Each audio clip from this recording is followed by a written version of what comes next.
చాలా వందనాలు బ్రదర్. ప్రభునందు ప్రియమైన వారలారా, ఈ సమయంలో మన మధ్య మహారాష్ట్ర నుంచి వచ్చినటువంటి దైవజనులు ఉన్నారు. Gayas Sundarajan garu. I invite brother Gayas Sundarajan garu to deliver the message. And I invite brother MDS Mani garu, Devasikhamani garu to translate.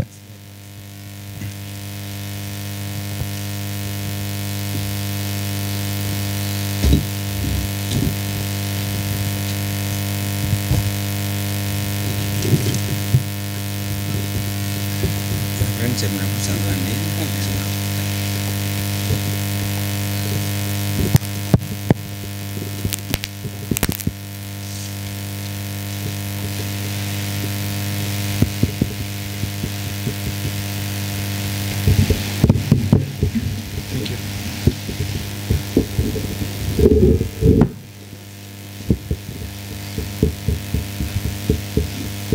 Yeah, it's a good hot afternoon. చాలా వేడికరంగా, చాలా వేడితో ఉన్నటువంటి మధ్యాహ్నం అని మనం గమనిస్తాం. Anyway, we thank God that you have remained here in the presence of God for the word of God. అయితే దేవునికి స్తోత్రం. అలాంటి వాతావరణం ఉన్నప్పటికీ మీరంతా కూడా దేవుని యొక్క వాక్యం కోసం ఆశతో ఉన్నారు. Right. We began with this message in the morning. There are 5 families that we are studying in the book of Acts. అపోస్తల కార్య గ్రంథంలో ఉదయకాలం వేళ మనం 5 కుటుంబాల గురించి మనం చదివినాం. 5 families which talks about 5 important doctrines of the church. 5 కుటుంబాలు దేవుని యొక్క సంఘం యొక్క సిద్ధాంతాన్ని గురించి బోధించడం మనం విన్నాం. Right. So we must understand that nothing in the Bible is just like that. మనం గ్రహించవలసింది ఆ కుటుంబాల యొక్క అనుసరణ మనకు అవసరం. Right. Everything is given with a purpose. ప్రతిదీ కూడా ఒక ఉద్దేశం చొప్పున మనకు రాయబడి ఇవ్వబడింది. So if the families are chosen and there is a sequence, కుటుంబాలు ఎన్నుకొనబడి మరి పరిచయలో ఉన్నప్పుడు there is a particular purpose in that sequence. ఆ యొక్క క్రమములో ఒక ఉద్దేశం, ప్రత్యేక ఉద్దేశం ఉంది. And God wants me and you to learn what these doctrines are. ఇక్కడ బోధించే బోధ ఇందులో ఉన్నది మీరు నేను అందరం కూడా గ్రహించి అనుసరించాలి. After the church was established in Acts chapter 2, అపోస్తల కార్యం 2వ అధ్యాయంలో సంఘం స్థాపించబడిన తర్వాత the church began to grow. సంఘము అభివృద్ధి అవుతూ వచ్చింది. Many who were saved and baptized were added to the fellowship. రక్షించబడిన అనేక మంది సంఘములో సహవాసంలో చేర్చబడినారు. They continued in the teachings of the apostles. అపోస్తలుల యొక్క బోధ యందు వారు సంపూర్ణంగా సాగిపోయినారు. They began to even suffer because of the gospel. అంతేకాకుండా సువార్త నిమిత్తమై శ్రమలు కూడా సహించడానికి ఇష్టపడినారు. Many miracles were done by the church. సంఘము ద్వారా ఆనాడు అనేక అద్భుతాలు జరిగి ఉన్నాయి. And the church began to grow. గనుకనే సంఘము అభివృద్ధి సాగుతూ వచ్చింది. When you come to Acts chapter 4, మనము అపోస్తల కార్యం 4వ అధ్యాయానికి వచ్చినప్పుడు we find how the apostles were put into prison. మనం ఎరుగుదుము ఏ విధంగా అపోస్తలులు జైల్లో చెరసాల్లో వేయబడి ఉన్నారో, And how God delivered them in a great way. ఆ గొప్ప శ్రమలో దేవుడు ఎలా విడిపించున్నాడో కూడా మనం చూస్తాం. After they were set free, వారు విడుదలైన తర్వాత they came back to their church. వారు తిరిగి సంఘమునకు వచ్చి అన్నారు. And God worked a great miracle in Acts chapter 4 and verse 31. ఆ 4వ అధ్యాయం 31వ వచనం అపోస్తల కార్యములో చదువుతాం, దేవుని కార్యములు గొప్పవని. You know, when they prayed, వారు ప్రార్థించినప్పుడు the place was shaken. అక్కడ భూమి కంపించి, స్థలము కంపించింది. All were filled with the Holy Spirit. ప్రతి వారు కూడా పరిశుద్ధాత్మ చేత నింపబడినారు. And they spake the word with boldness. అంతేకాకుండా ధైర్యంగా వారు వాక్యాన్ని బోధించినారు. Now verse 32 up to verse 37 of chapter 4, 4వ అధ్యాయం 32 నుండి 37 వరకు మనం చూస్తే అపోస్తల కార్యములో we find how the church came together and became one. అక్కడ సంఘము సమూహముగా ఉండి ఏ విధంగా ఒకే రీతిగా ఉండేది, ఏక మనసుతో ఉందో చూస్తాం. verse 32, what it says. 32వ వచనం ఏం చెప్తుంది చూడండి. First part of verse 32, and the multitude or the many people that believed were of one heart, one soul. అక్కడ ఆ 32వ వచనం మొదటి భాగంలో వారు ఏక ఆత్మతో ఏక మనస్సు కలిగిన వారై ఉన్నారని వ్రాయబడి ఉంది. Alright, why did we give this background? ఎందుకు ఇది మనం ధ్యానించవలసింది? Because after this ఇదే తర్వాత comes chapter 5.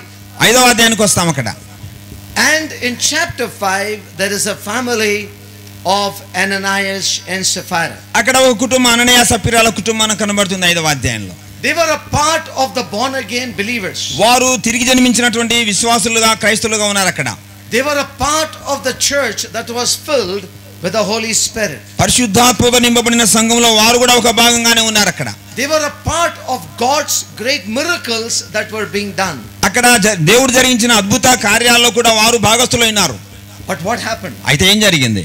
And so we all know మనం ఎరుగుదాం అక్కడ how they kept back part of their possessions and did not give it to the Lord. ఏ విధంగా వారు ఆస్తి విషయంలో వెనుకంజ వేశారో, ప్రభువుకి ఇచ్చే విషయంలో వెనుకబడినారో తెలుసుకుంటాం. Right. That is the story behind Acts chapter 5. 5వ అధ్యాయంలో ఆ యొక్క వృత్తాంతం వ్రాయబడి ఉంది. What are we considering today? అయితే మనము ఏమి గ్రహిస్తున్నాము? Look at chapter 5 and verse 3. 5వ అధ్యాయం అపొస్తలుల కార్యములు 3వ వచనాన్ని గమనించండి. ప్లీజ్ హెల్ప్ చదువుతాను. అప్పుడు పేతురు అననీయ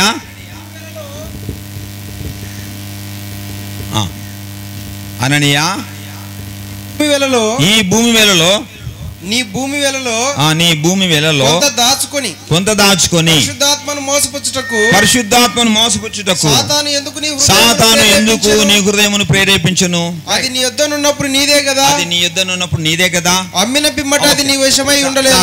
చాలు thank you so much. Right. When you look at chapter 4 and verse 31, ఇక్కడ 4వ అధ్యాయం 31ని చూచినప్పుడు it says when they were prayed, the place was shaken and they were all filled with the Holy Ghost. అక్కడ వారు ఏక మనసుతో ప్రార్థించినప్పుడు భూమి కంపించింది, అద్భుత కార్యాలు జరిగిన ఏక మనసుతో ఉన్నారు అక్కడ. Now just look at this. They were all filled with the Holy Spirit. అంతేకాదు గమనించాల్సిన వారు పరిశుద్ధాత్మతో నింపబడినారు అక్కడ. Ananias, Sapphira were a part of that entire assembly. పరిశుద్ధాత్మలో నింపబడే అనుభవంలో అననీయ సప్ఫీరాలు కూడా ఉన్నారు అక్కడ.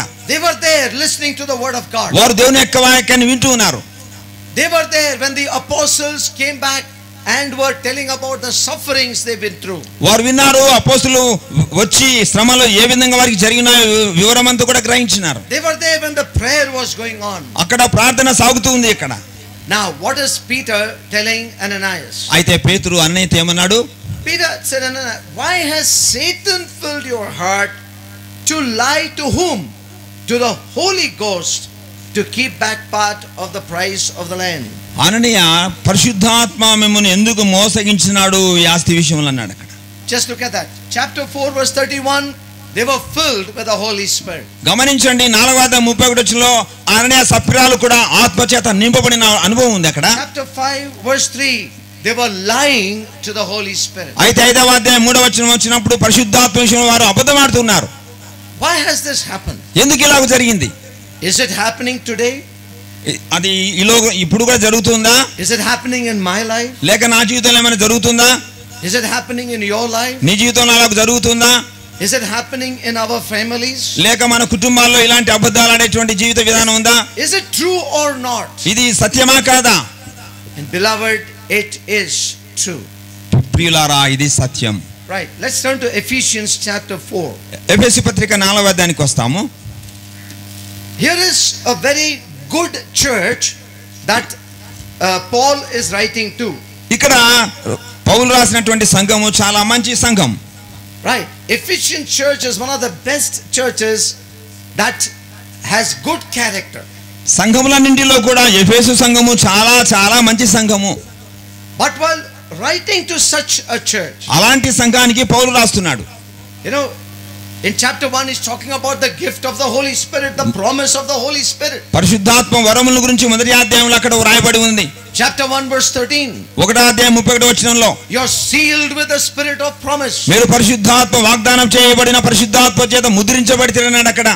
It talks about how they are led by the Holy Spirit.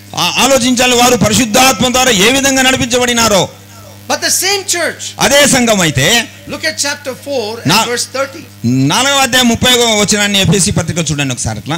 దేవుని పరిశుద్ధాత్మను దుఃఖపరచుకుడి, దేవుని పరిశుద్ధాత్మను దుఃఖపరచుకుడి, విమోచన దినం వరకు ఆయన యందు మీరు ముద్రింపబడి Yeah. చూడండి. Grieve not the Holy Spirit పరిశుద్ధ of God by whom you are sealed to the day of redemption. విమోచన దినం వరకు మీరు ముద్రించబడి ఉన్నారు గనుక పరిశుద్ధాత్మ ద్వారా పరిశుద్ధాత్మను దుఃఖపరచవద్దు. Why is this written then and is it true today? నిజంగా ఆనాడు ఎఫెసు సంఘానికి ఎందుకు రాయబడింది, మరి మన జీవితాల్లో ఇది జరుగుతుందా? In what way the Ephesian believers grieved the Holy Spirit? ఎఫెసులో ఉన్న విశ్వాసులు లేక పరిశుద్ధులు ఏ విషయాల్లో పరిశుద్ధాత్మను దుఃఖపరిచి ఉన్నారు? If they did not grieve the Holy Spirit, these words would not have been written.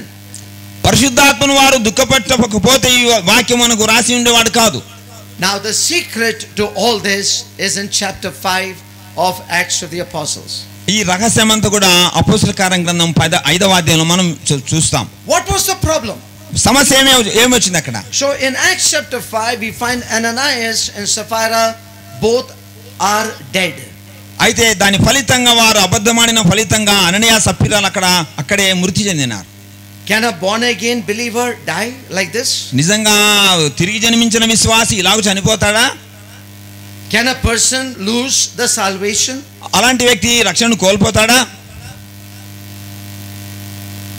Many people, many believers say once you are sealed forever. చాలా మంది బోధిస్తున్నారు నువ్వు ఒకసారి ముద్రించబడితే అది ఎన్నటికీ నిత్యంగా ఉంటుంది అంటున్నారు. That is true. అది సత్యమే. It is very true. అది నిజంగా నిశ్చయము. But when you read the epistle of Paul to Timothy, the first letter, మొదటి తిమోతి పత్రికలో మనం పౌలు రాసిన పత్రికలో చూసినట్లయితే in all the 6 chapters, ఆ 6 అధ్యాయాలను కూడా we find how the believers have lost their faith. ఏ విధంగా విశ్వాసులు తమ విశ్వాసాన్ని కోల్పోతున్నారు అక్కడ చూస్తాం. But you turn to 1 Timothy chapter 1. Timothy మొదటి పత్రిక 1వ అధ్యాయము దయచేసి చూడండి. 1 Timothy chapter 1. 1వ అధ్యాయం తిమోతి రాసిన మొదటి పత్రిక. Read from verse 18 up to verse 20. 18 వచనం నుండి 20 వచనాల వరకు చదువుకుందాం. నా కుమారుడవైన తిమోతి, నీవు విశ్వాసమును మంచి మనస్సాక్షి కలిగిన వాడవై నిన్ను గూర్చి ముందుగా చెప్పబడిన ప్రవచనముల చొప్పున ఈ మంచి పోరాటం పోరాడవలనని వాటిని బట్టి ఈ ఆజ్ఞను నీకు అప్పగించుచున్నాను. అట్టి మనసాక్షిని కొందరు త్రోసివేసి విశ్వాసం విషయమై ఓడ బద్దలైపోయిన వారి వలె చెడి ఉన్నారు. వారిలో హోమైనును అలెగ్జాంద్రును ఉన్నారు. వీరు దూషింపబడకుండా శిక్షించబడుటకై వీరిని సాతానుకు అప్పగించి తిని సాతానుకు అప్పగించి గుడ్ బిలీవర్స్, వారు చాలా మంచి విశ్వాసులే. They are in fellowship with the church. సంఘముతో మంచిగా నమ్మకంగా సహవాసం కలిగి ఉన్నారు. Living a life of faith. విశ్వాస జీవితంలో బ్రతికి ఉన్నారు వారు విశ్వాసంలో. Walking with the Lord. దేవునితో పాటు నడుస్తూనే ఉన్నారు. But what happened? అయితే ఏం జరిగింది? They began to deny the faith because of some very critical matter in their life. వారి జీవితాల్లో వచ్చినటువంటి కొన్ని కఠినమైన విషయాలకు వారు త్రోవ తప్పిపోయినారు. So what is that? ఏంటిది అది? Right, we need to understand what is that particular thing that brings this matter into our life. వారి జీవితాల్లో నుండి దారి తొలగిపోవడానికి ఏ కారణం ఉందో మనం గమనించాలి. Okay, come back to Acts chapter 5. మనం మళ్ళీ అపోస్తల కార్యం అదే అధ్యాయానికి వస్తాం. So after describing this whole incident from verse 1 up to verse 10, 1వ వచనం నుండి 10 వచనాల వరకు రాసిన సత్యాన్ని గమనించినట్లయితే what does verse 11 say? 11వ వచనం ఏం చెప్తుంది అక్కడ 5వ అధ్యాయంలో? సంఘమంతటికిని ఈ సంగతులు వినిన వారికి అందరికిని మిగుల భయము కలిగెను. yes, fear. Now look at this word. ఈ వచనాన్ని గమనించండి. It's not simple. Okay, just mark it there. Great fear came upon all the church which heard these things. ఈ విషయాన్ని మనం గుర్తుంచుకోవాలి. ఆ మొత్తం సంఘమంతా కూడా వారికి మిగుల భయం కలిగింది, ఎక్కువ భయం కలిగింది. Ah. yes, The word of God is clear why we fail in our family life. దేవుని యొక్క వాక్యం చెప్తుంది ఎందుకు మన కుటుంబ జీవితంలో ఓడిపోతున్నాం. And because we fail in our family life, మన కుటుంబ జీవితంలో చూచినప్పుడు the church is affected.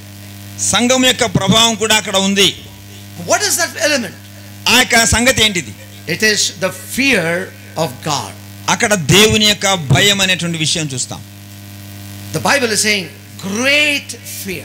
అక్కడ బైబిల్లో చదువుకుంటాం గొప్ప మిగుల భయం వారికి కలిగింది. It is not a fear that they also will die.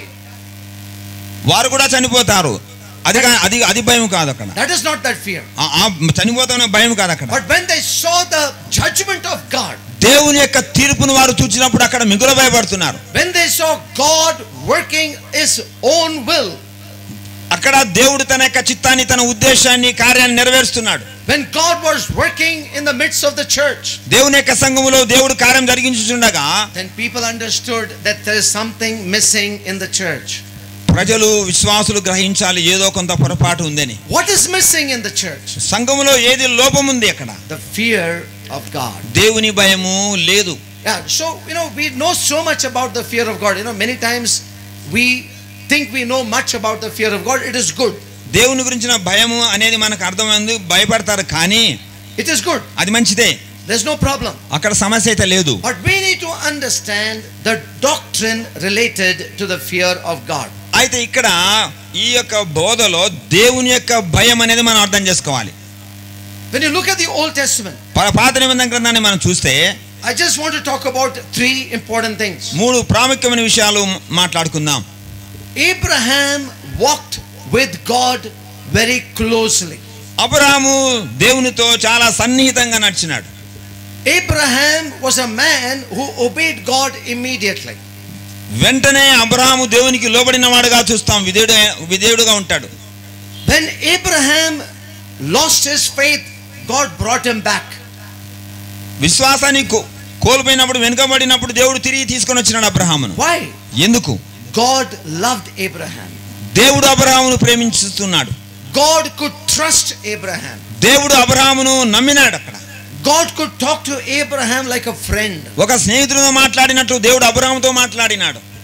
But when you come to chapter 22, అయితే ఆదికాండం 22వ అధ్యాయానికి వచ్చినప్పుడు God gave the final test of Abraham's life. Abraham జీవితంలో ఒక చివరి పరీక్ష అక్కడ పెట్టడం జరిగింది. And what was that? ఆ పరీక్ష ఏంటిది? God said, Abraham, offer your only son whom you love, offer him to me. అబ్రహామా నువ్వు ప్రేమించుచున్న నీకు ఒక్కడైన నీ కుమారుడు నాకు దహన బలి అర్పించు అన్నాడు. Look at the words. ఆ యొక్క వాక్యాన్ని గమనించండి. The one whom you love, నీవు ప్రేమించి ఇస్సాకును, the one which is very dear to your heart, అతను నీ హృదయానికి ఎంతో ప్రాముఖ్యమైన వ్యక్తిని, the one with whom you are spending a lot of time, నీ ప్రేమతో ఎక్కువ సమయాన్ని నువ్వు గడిపేటువంటి ఆ వ్యక్తిని. maybe possible that because of that you have lost your something in your life. నువ్వేదో పోగొట్టుకుంటావు అనేటువంటి ఆలోచన ఉండొచ్చు అక్కడ. So I give you a test in your life. ఈ నీ జీవితంలో ఒక పరీక్ష పెడుతున్నాను. The word says God did tempt Abraham. అక్కడ వ్రాయబడింది యెహోవా అబ్రహామును పరిశోధించెను. What was that test? ఏది ఆ పరిశోధన? Take your son, నీ కుమారుని తీసుకొని రావాలి, offer him on that Mount Moriah. ఆ మోరియా పర్వతం మీద బలిగా అర్పించు. The big journey of 3.5 days. 3 దినాల కఠినమైన ప్రయాణం అక్కడ ఉంది. And what did Abraham do? అయితే అబ్రహాం చేశాడు, Early morning he got up. వేకునే లేచి he put a lot of burden on his son. ఆ తన కుమారుని మీద ఒక పెద్ద కట్టెల మోపు పెట్టినాడు. And he took his son along with him. ఆ కుమారుని తనతో పాటు తీసుకొని వెళ్తున్నాడు. The son asked him, what are we doing? నాయనా మనం ఏం చేయబోతున్నాను? కుమారుడు తండ్రిని అడుగుతున్నాడు. We are going to worship. మనము దేవుణ్ణి ఆరాధించడానికి We వెళ్తున్నాం. are going to offer to God. దేవునికి అర్పణ అర్పించడానికి వెళ్తున్నాం. Where is the lamb for the offering? అయితే గొర్రెపిల్ల ఏది దహన బలికి అన్నాడు. అక్కడ God will provide. దేవుడే చూసుకుంటాడు. They went. వారు వెళ్ళినారు. He put his son upon the altar. తన కుమారుని యొక్క బలిపీఠం మీద పెట్టినాడు. He put all the wood ready for the fire. దగించబడడానికి అన్ని కూడా క్రమంగా కట్టెలన్నీ పేర్చబడి ఉన్నాయి అక్కడ. And he took up his hand to slay his son. తన కుమారుని చంపడానికి కత్తిని తీసుకున్నాడు. What was the voice he heard? అయితే ఏ స్వరం వింటున్నాడు అక్కడ? Abraham, Abraham, అబ్రహామా అబ్రహామా, don't put your hand to the sun. నీ కుమారుని మీద చేయవద్దు. After that, ఆ తర్వాత ఏం జరిగింది? what is the words he said? అక్కడ ఏం రాయబడింది, ఏం చెప్తున్నాడు అక్కడ? Okay, chapter 22. 22వ అధ్యాయం ఆదికాండ గ్రంథం చూడండి, Right, verse 12. ఆ 12వ వచనాన్ని చదవండి. ఆదికాండం 22:12. అప్పుడు ఆయన, ఆ చిన్నమని మీద చేయి వేయకుము, ఏమీ చేయకుము, నీకు ఒక్కడైన నీ కుమారుని నాకియ వెనుతీయలేదు కనుక ఆ నీవు దేవునికి భయపడువాడవని. అది సంగతి Right. గమనించాలి. నీ దేవునికి భయపడువాడవని. భయపడేవారు. నీవు దేవునికి భయపడువాడవని. He didn't say that I've seen that now you're obeying God perfectly. ఇప్పుడు గమనించిన సత్యం ఏంటంటే నీవు సంపూర్ణంగా ప్రభువుకు నువ్వు లోబడి ఉన్నావని. He didn't say that. అలాగ చెప్పలేదు. What did he say? అయితే ఏమన్నాడు అక్కడ? That now I know that you fear God. నేను ఎరుగుదును నువ్వు దేవునికి భయపడువాడు అని విషయాన్ని గమనించాలి. Did Abraham not fear God earlier? అంతకుముందు దేవునికి అబ్రహాం భయపడలేదా? He feared God.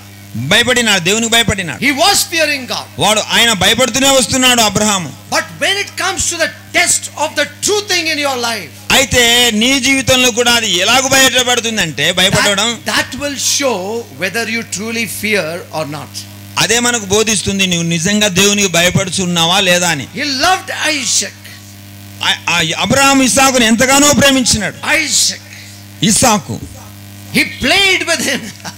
ఎన్నోసార్లు కుమారునితో కూడా సరదాగా ఉండినాడు, లేక He loved him. చాలా ప్రేమించినాడు ఇస్సాకును. God saw that. అయితే దేవుడు అది చూపిస్తున్నాడు, Go and offer him. ఆయన నేను బలి అర్పించాలి. What happened to Ananias and Sapphira? అయితే అననీయ సప్ఫిరా జీవితంలో ఏం జరిగింది? Because they were coming together as a church. వారు సంఘముగా కూడి వస్తున్నారు కానీ God blessed them. వారిని దేవుడు ఆశీర్వదించినాడు. అక్కడ Everybody in that company of people were blessed by God. ఆ సంఘములో ప్రతి ఒక్కరు కూడా దేవుని చేత ఆశీర్వదించబడినారు. Whatever possessions they had were a blessing from God. వారికి ఉన్నటువంటి ఆస్తులు అంతస్తులు కూడా అవన్నీ కూడా దేవుని యొక్క ఆశీర్వాదమైన సత్యాన్ని చూస్తాం. If they had anything in life, it came from God. ఒకవేళ వారి జీవితంలో ఏది కలిగి ఉండినా అది దేవునితో నుండి వచ్చిందని వారికి ఎరుగుదురు. If they didn't have something, they were not sad about it. ఒకవేళ వారికి ఏదైనా కొదవ ఉంటే కూడా దాని గురించి విచారించేవారు కూడా కాదు అక్కడ. Because living in the church, joyful in the presence of God, that was sufficient. ఎందుకనగా వారు దేవునితో దేవుని యొక్క సంఘంలో ఆరాధన ఆనందం కలిగి ఉన్నారు అక్కడ. But what happened? అయితే ఏం జరిగింది? Ananias and Sapphira began to love the possessions. అననీయ సప్ఫిరాలు ఆస్తుల్ని ప్రేమించడానికి పూనుకున్నారు. How much possessions they must have had? వారు ఎంత ఆస్తులు కలిగి ఉన్నారు అక్కడ? It is not the quantity of the possession. అక్కడ ఒక విధమైన సంఖ్య అక్కడ కనబడదు కానీ, It is not how much, it is not quantity. ఒక పరిమాణం అక్కడ కనబడదు కానీ, But what is it? అది ఏంటిది అది అక్కడ? It is a desire of the heart. అయితే వారిలో ఉండేటువంటి కోరిక అనేది అక్కడ కనబడుతుంది. Somebody said like this.